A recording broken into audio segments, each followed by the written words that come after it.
What if I told you an army brought down a fortress with nothing but a shout? A city sealed shut, its gates locked, walls so high, so thick, no force had ever broken through. Unshaken for generations, armies feared it. No one dared challenge it. But then came a nation with no weapons, no ladders, no catapults, just trumpets and silence. For 6 days they marched and said nothing. But then on the 7th day, what happened next would shake the world and echo for generations. This isn't just the story of a wall collapsing. This is the story of a promise fulfilled, a people led by faith, and a God who conquers without lifting a sword. This is the story of the Fall of Jericho.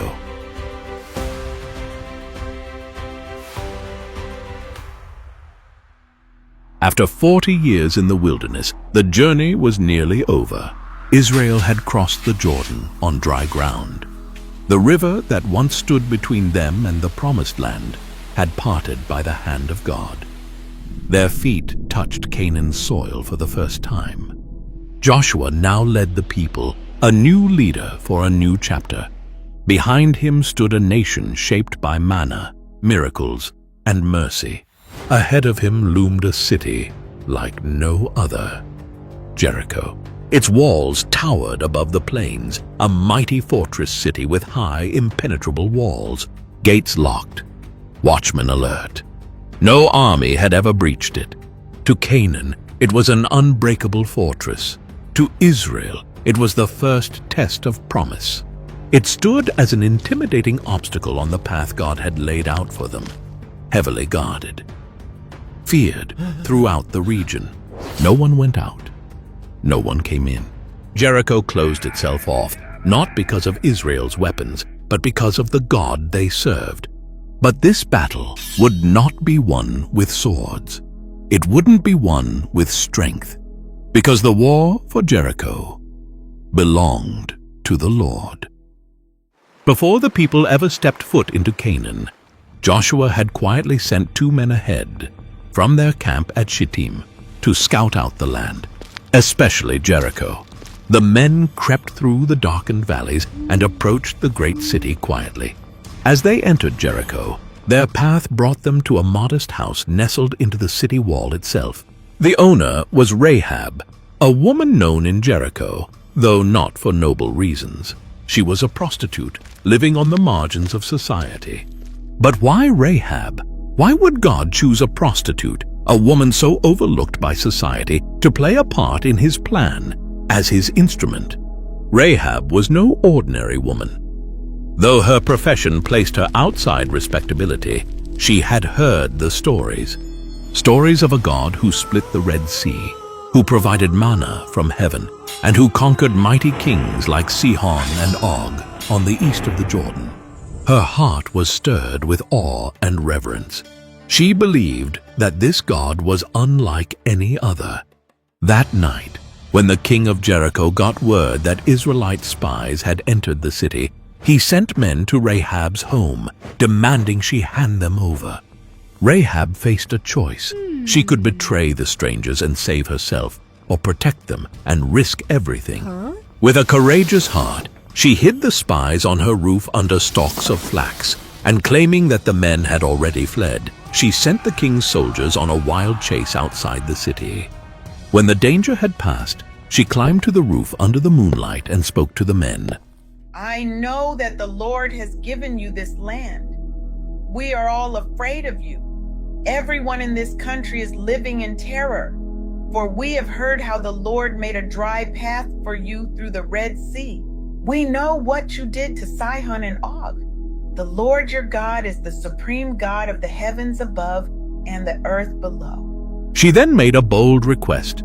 Please swear to me by the Lord that you will be kind to me and my family when Jericho falls. The spies, moved by her faith, agreed. They gave her a simple sign, a scarlet cord to tie on her window. They said to her, Hang this cord on the window facing the outside wall and gather your family inside your home. When the Lord delivers Jericho, no harm will come to you." With that, Rahab helped them escape, lowering them down through a rope outside her window. The men fled into the hills, hiding for 3 days as Jericho remained sealed tight. Then they returned to Joshua with one message: "The Lord has truly given all this land into your hands." Now, as the Israelites stood on the other side of the Jordan, that old report from the spies echoed in Joshua's mind. Encouraged by their words, he began to prepare the people for battle. But what came next was not a traditional military strategy. There would be no ladders, no battering rams, no siege towers. Instead, God gave Joshua a most unusual instruction. March around the city once every day for 6 days. Have 7 priests carry trumpets of ram's horns in front of the ark. On the 7th day, march around the city 7 times, and then blow the trumpets. When you hear a long blast, have all the people shout with a mighty shout. Then the walls of the city will collapse. It sounded absurd, childlike even. But Joshua knew God's ways were higher than man's understanding. So he gathered the people and shared the plan. By the way, if you find any of these videos interesting, meaningful, or enjoyable, please consider subscribing. These take a long time to make, and it really helps out. And if you love what we're doing and want to go a step further, you can now become a channel member. Your support helps us reach more people with God's Word through powerful animation. Just click join and be part of the mission. On the first day, the people of Israel assembled in quiet obedience and determination. Under the watchful eyes of Jericho's guards, they marched in perfect formation around the city's walls. At their forefront, 7 priests carried the Ark of the Covenant, the sacred symbol of God's presence among them. As the procession advanced, the only sound to pierce the heavy silence was the deep, haunting blast of 7 ram's horns, echoing like a divine call through the air. The guards peered from the city walls, puzzled by the strange procession. By the 2nd and 3rd days, the soldiers on the walls began to sneer and mock. Is this some childish ritual? No attack, no fight. What trick is this? But by the 5th and 6th days, laughter turned to unease. The endless circling, the silence except for the horns. It was no ordinary battle. The mood in Jericho changed. Markets emptied. Windows closed.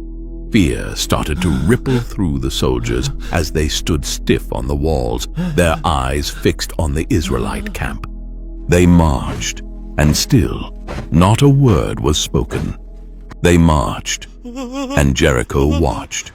The stage was set. The people of Israel had obeyed. The ark had been carried. The priests had sounded their horns. And the walls waited. As the first light of dawn crept over the horizon, the camp of Israel stirred with purpose. This was no ordinary morning. Today was the 7th day, the day everything would change. From the top of Jericho's walls, guards watched with wary eyes. Joshua walked among the people, his face calm, yet fierce with focus. The priests took their positions, carrying the Ark of the Covenant with reverence. 7 of them held Ramses' horns close to their lips, waiting for the moment. The people fell into formation behind them, all ready. The command was clear: march. And they did. Once, twice, 3 times, 4, 5, 6. From the walls, Jericho's watchmen no longer mocked. They stood frozen and terrified. Then came the 7th lap. The priests raised their horns and blew a thunderous blast. The signal. Joshua turned to the people, his voice rising above the echoes of the horns. Shout, for the Lord has given you the city. And in that moment, they did.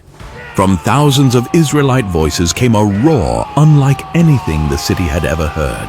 A holy battle cry, full of faith, fury, and fire. The earth seemed to tremble beneath their feet. The sound cracked through the air like a storm over the mountains. And then it happened. A groan, a rumble, a crack. The ground beneath Jericho shifted. The mighty walls, those thick towering walls built to keep enemies out, buckled inward as though pressed by the weight of the heavens. Stones burst like splinters, foundations collapsed, watchtowers crumbled into heaps of dust. Screams echoed from within the city. In seconds, Jericho's unbreakable defense became nothing more than rubble. Israel's warriors rushed in. The city, now exposed, fell quickly. But one house, one section of the wall, remained intact. The home of Rahab. Surrounded by her family, her parents, her siblings, even distant relatives, she held her breath. She had obeyed. She had believed. And now she could only trust. Then, two figures rushed in. It was them. The same spies she had once hidden under flax on her rooftop. Now they had come to keep their word. "Rahab," they called, "come quickly, come!" Just as they had sworn, the spies led Rahab and her family out of the city before the destruction was complete. Rahab and her family were brought outside the camp of Israel for purification. But her story didn't end there. She wasn't just spared, she was welcomed, adopted, brought into the people of God. Her past no longer defined her. Her faith did. The rest of the city was burned, and everything in it, except for the silver, gold, bronze, and iron, was set apart for the Lord's treasury, because this victory belonged to God alone.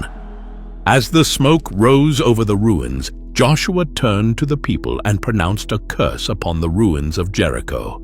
"Cursed is the man who tries to rebuild this city. At the cost of his firstborn, he will lay its foundation. At the cost of his youngest, he will set up its gates." The victory at Jericho was more than just a military win. It was a spiritual triumph. It signaled to all of Canaan that the God of Israel was with his people. Word spread like wildfire. Kingdoms trembled. Kings began to form coalitions, fearing the approach of Joshua and his God-led army. But for Israel, the fall of Jericho was a test of obedience. Had they tried to take the city by their own methods, they would have failed. But because they obeyed, even when it made no sense, they saw God move in power. For Rahab, it was a new beginning. She was no longer Rahab the prostitute, but Rahab the faithful, grafted into the nation of Israel. She would go on to marry a man named Salmon from the tribe of Judah, and together they would have a son named Boaz, the same Boaz who would one day marry Ruth. From them came Obed, the father of Jesse, who was the father of King David. And generations later, Jesus, the Messiah. Yes, think about it. Rahab, a pagan prostitute from a condemned city, became a direct ancestor of the King of Kings. Why? Because she believed, because she acted on that belief, because she hid the spies, hung the scarlet cord, and entrusted her life to the God of Israel. The story of Jericho is more than just a chapter from ancient history. It's a mirror reflecting the power of God, his unchanging faithfulness, and his quiet call to trust him even when we don't fully understand. God's instructions to Joshua and the Israelites seemed strange. Marching silently around a city instead of charging it with swords, shouting only when told. It didn't make sense by human logic, but their obedience, even when it seemed foolish, unlocked God's miraculous power. In many ways, our lives are like that today. How often do we face moments where God's plans don't add up, where the path seems unclear and our faith is tested? Sometimes he asks us to move forward, step by step, without seeing the full picture. In those moments, obedience isn't easy. It often feels risky, even scary. But just as with Israel, obedience is the doorway to miracles. The Israelites did not conquer Jericho by their strength or clever strategy. They won by the hand of God. Our victories in life over guilt, brokenness, addiction, loneliness, injustice, temptation, and many more are not won by might or power, but by the Spirit of the living God working in and through us. And then there is Rahab. Rahab's story shines a light on a truth that can change everything. No one is beyond God's reach. No past is too dark. No mistake too great. Rahab was a woman with a complicated past, living on the edge of society, yet her faith saved her. And not only saved her, but made her part of God's plan for redemption. She became an ancestor of the Savior himself. Her story whispers hope to anyone who feels unworthy or forgotten, that God sees beyond who we were and calls us into who we can become. So, what walls are standing in your life today? Fear? Doubt? Past mistakes? Like Jericho's walls, they seem unbreakable. But when faith meets obedience, when you trust God beyond what you can see, those walls begin to fall. When God leads, victory comes. Trust Him beyond your understanding and watch what He will do. If you haven't subscribed yet, please don't forget to do so. It really helps us continue providing you with amazing videos like this.